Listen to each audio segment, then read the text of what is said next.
आपकी आज डिमांड है एआई स्टॉक। यहां पर पहला जो शेयर है, लेकिन कोई बाय सेल नहीं है, पर वो हाथ जोड़कर विनती है। Kiltan solution company IT services के अलावा काफी सर्विस प्रोवाइड करती है, जैसे डिजिटल ट्रांसफॉर्मेशन और ईआरपी यानी इंटरप्राइज रिसोर्सेज। ठीक है, 2024 में कंपनी के पास 800 करोड़ का ऑर्डर बुक है। कंपनी के प्रोडक्ट और वर्टिकल रेवेन्यू को अगर बाइफर्केट करें तो कुछ डेटा सेट निकल के आते हैं। तो हम किल्टन पे आते हैं। सबसे पहले आते ही एक जो सबसे इंपॉर्टेंट चीज है, मैं कहीं और नहीं जाऊंगा, पहले ये आपको दिखाऊंगा। 16.7% शेयर प्लेज है, ये बिल्कुल मत भूलिएगा। ठीक है, इंडस्ट्री पी 36 का, स्टॉक पी 21.8 और पीजी रेशियो अगर आप देखते हैं तो 39.6।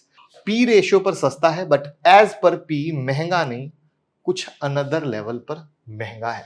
ठीक है, अगर हम इनके प्रॉफिट लॉस स्टेटमेंट पे आते हैं तो आप ओपीएम परसेंटेज अगर 2012 से देखोगे तो 14-15% के करीब का ये मार्जिन लेकर चलते थे, बट घटकर 9% का हो गया है। यानी ये कहीं से अच्छी बात नहीं है। नेट प्रॉफिट देखोगे तो बढ़ा, बट अगेन क्या कहानी हुई, नुकसान में है। वहां पर अगर आप गौर करो तो इनका पीयर है। अब पीयर में अगर आप देखोगे तो वैल्यूएशन वाइज तो पीयर में यही सबसे सस्ता है। ठीक है, बट बाकी चीजों को आप किसी भी हालत में इग्नोर नहीं कर सकते। वहां पर प्रमोटर की होल्डिंग 52.10% की है, डीआईआई का कोई इंटरेस्ट नहीं है, एफआईआई का 0.44% का। तो अब कहानी यह है कि इन द फ्यूचर ये क्या करते हैं, किस तरीके से, ये समझना सबसे ज्यादा जरूरी है।